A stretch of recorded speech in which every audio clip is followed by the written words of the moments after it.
Hello friends, welcome to my channel Manisha's diary. और आज मैं आपसे शेयर करने वाली हूँ अपना डिलीवरी एक्सपीरियंस और अपनी 9 मंथ प्रेगनेंसी जर्नी। फ्रेंड्स, मैं आपको बता दूँ कि मेरा डिलीवरी एक्सपीरियंस और 9 मंथ प्रेगनेंसी जर्नी बहुत ज़्यादा इजी नहीं है। मैं अगर अपनी प्रेगनेंसी जर्नी की बात करूँ तो मेरी पूरी प्रेगनेंसी जर्नी बहुत ज़्यादा डिफ़िकल्ट रही है फॉर मी।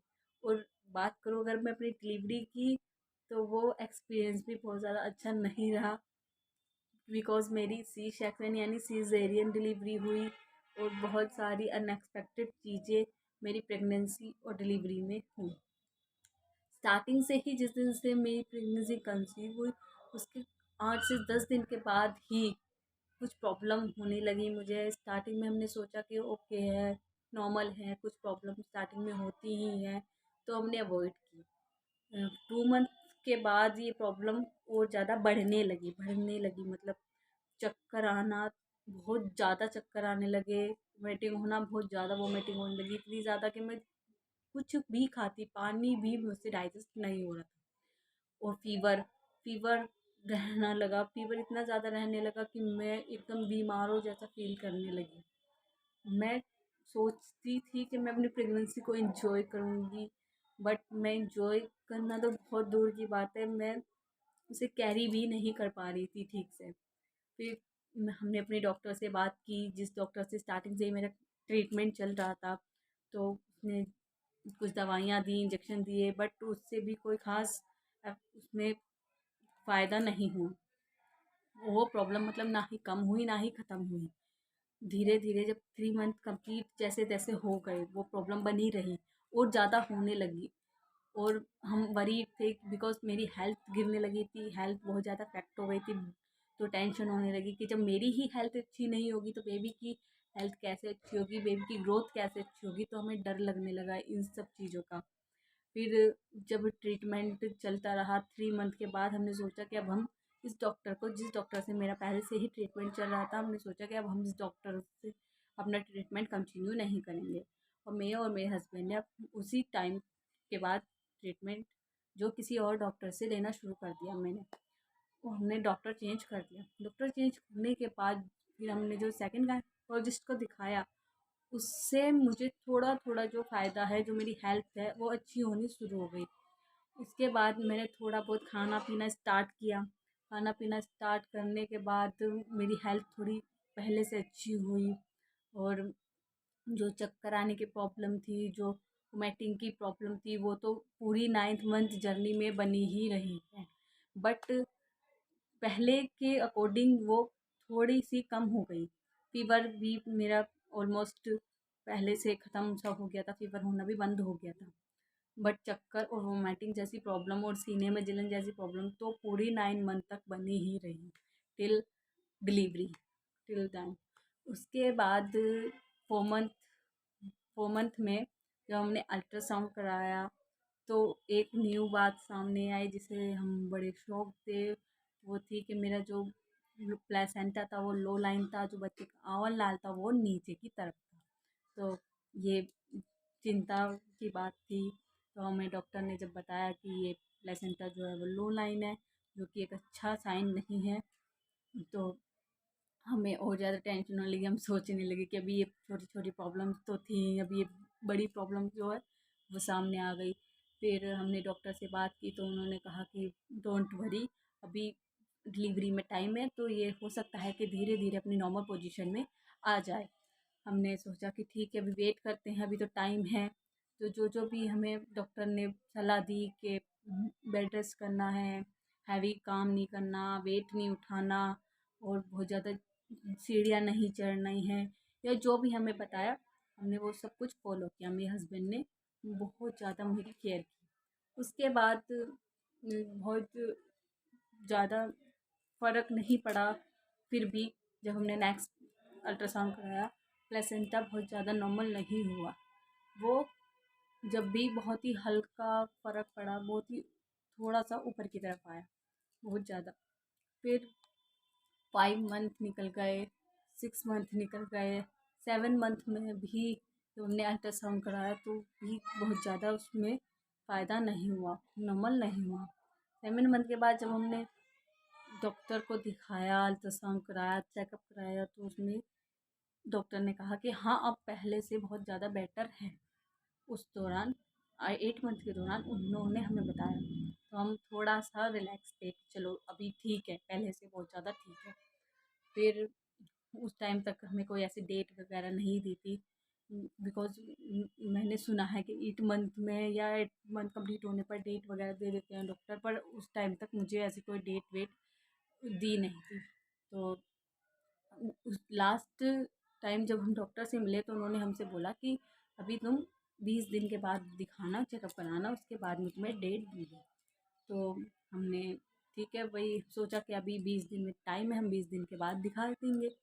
फिर 20 दिन हुए भी नहीं थे, हमने फिर भी पहले ही एक बार डॉक्टर को दिखा दिया, क्योंकि हमें वो प्लेसेंटा की जो प्रॉब्लम थी उसके बारे में थोड़ा जानना था कि अभी कितना ठीक हुई है या कितने क्या पोजीशन है। तो हम बहुत बड़ी थे उस मामले में, तो हमने वो 20 दिन से पहले ही एक बार फिर से दिखा दिया।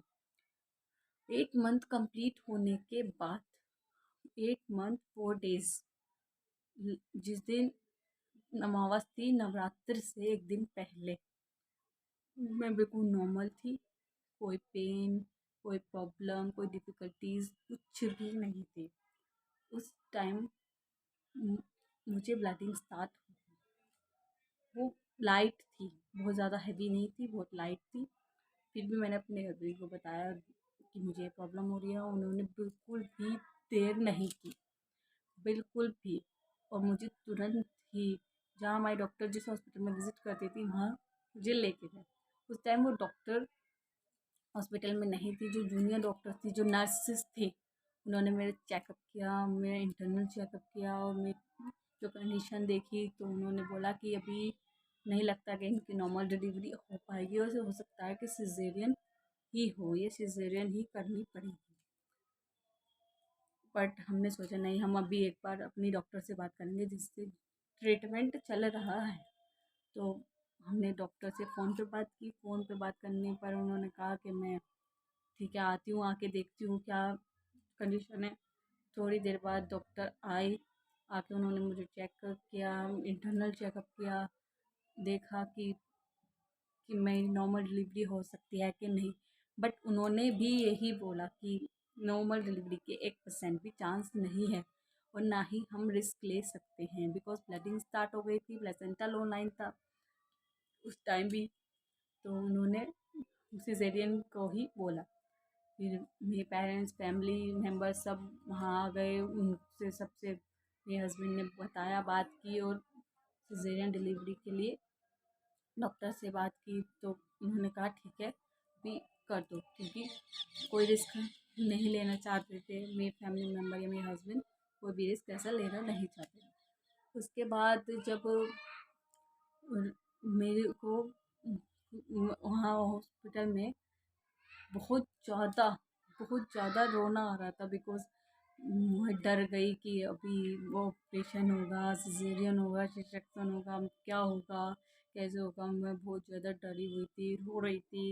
इतना सर में इतना दर्द हो रहा था, इतना दर्द हो रहा था कि बस मैं बता नहीं सकती कि कितना ज़्यादा डर लग रहा था। बट फिर डॉक्टर आई, मुझे ओटी में शिफ्ट किया गया। वहाँ डॉक्टर आके मेरे से बात की उन्होंने, जिनका बहुत अच्छा नेचर था, बहुत कोऑपरेटिव, बहुत अच्छी डॉक्टर थी मेरी। उन्होंने मुझसे कुछ छोटे छोटे सवाल पूछे जिनका मैंने आंसर किया। उन्होंने पूछा तुमने किस टाइम खाना खाया, खाने में क्या खाया, और लास्ट पीरियड डेट या ब्लीडिंग कब स्टार्ट हुई, ये सब पूछा। मैंने आंसर किया और उसके बाद उन्होंने मुझे कुछ इंजेक्शन वगैरह दवाइयाँ दी।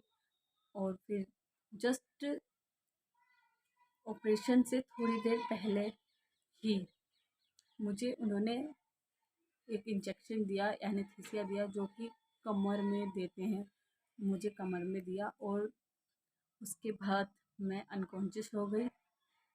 अनकॉन्शियस होने के बाद मुझे जो लास्ट मेरे मोमेंट याद था वो ये था कि मेरी जो आँखों पे वो पट्टी बांधी गई थी, एक ग्रीन कलर की चौड़ी सी पट्टी, जिसके बाद मुझे कुछ भी दिखाई नहीं दे रहा था। और उसके बाद मुझे कुछ भी याद नहीं। फिर जब मुझे होश आया तो मेरे जो फैमिली मेम्बर्स थे, मेरे हस्बैंड, मेरी सिस्टर मेरे पास खड़े हुए थे और मैंने उन्हें देखा, बट मैं बहुत ज़्यादा होश में नहीं थी और मैंने हल्का सा उन्हें देखा, ऐसे आंखें बंद करी और उसके बाद मैं फिर से बेहोश हो गई। फिर सुबह को जब मुझे होश आया तो मेरे हस्बैंड मेरे पास थे। मैंने उनसे अपनी बेबी के बारे में पूछा, उन्होंने मुझे बताया कि हमारी बेटी आई है। मैंने कहा मुझे बेटी देखनी है, बट उस टाइम उन्होंने मुझे बेटी नहीं दिखाई, ओनली मोबाइल में एक उसकी पिक दिखा दी कि ये देखो ये हुई है। बट मैंने कहा नहीं, मुझे तो ऐसे रियल में उसे देखना है। तो उन्होंने कहा अभी तुम जब रूम में शिफ्ट करेंगे तो तुम उसे जब देखना।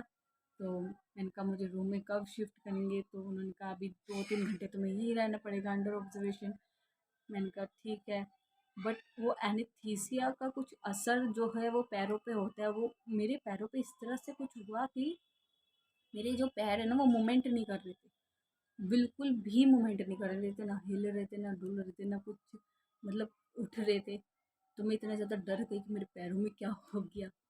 फिर उन्होंने, डॉक्टर ने और नर्स ने बताया कि अभी ये 2-3 घंटे तक ऐसे ही रहेंगे, बट 2-3 घंटे के बाद नॉर्मल हो जाएंगे।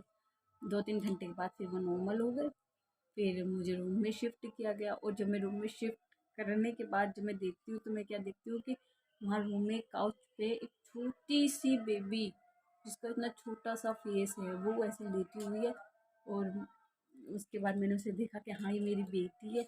और फिर मुझे मुझे उसके पास ले जाया गया, उसको मेरे पास ऐसे लेटाया गया। और वो मोमेंट मेरी लाइफ का बेस्ट मोमेंट था और बहुत ही ज़्यादा मैं उस टाइम खुश हुई, क्योंकि इतनी सारी प्रॉब्लम फेस करके एक सी सेक्शन डिलीवरी के बाद मुझे इतनी प्यारी बेटी मिली, तो मैं बहुत ज़्यादा खुश थी। हाँ, प्रॉब्लम्स हुई या होती ही हैं सबको। और सच बताऊँ तो मैंने सी सेक्शन डिलीवरी एक्सपेक्ट ही नहीं की थी। बट जब मैंने अपनी बेटी को देखा तो मैं सब चीज़ें भूल गई और मैं बहुत ज़्यादा खुश थी। तो ये थी मेरी पूरी जर्नी, प्रेगनेंसी जर्नी, मेरी डिलीवरी एक्सपीरियंस, जो कि बहुत बहुत ज़्यादा इजी नहीं रहा। लेकिन लास्ट में मैं ये कहूँगी कि जब मैंने अपनी बेटी को देखा तो मैं बहुत खुश हुई। और अब मेरी बेटी, मैं फ़ोटो शेयर करूँगी, 2 मंथ 15 डेज़ की है। वो बहुत प्यारी है और हमने उसका नाम पार्थवी रखा है, पार्थवी। Thank you.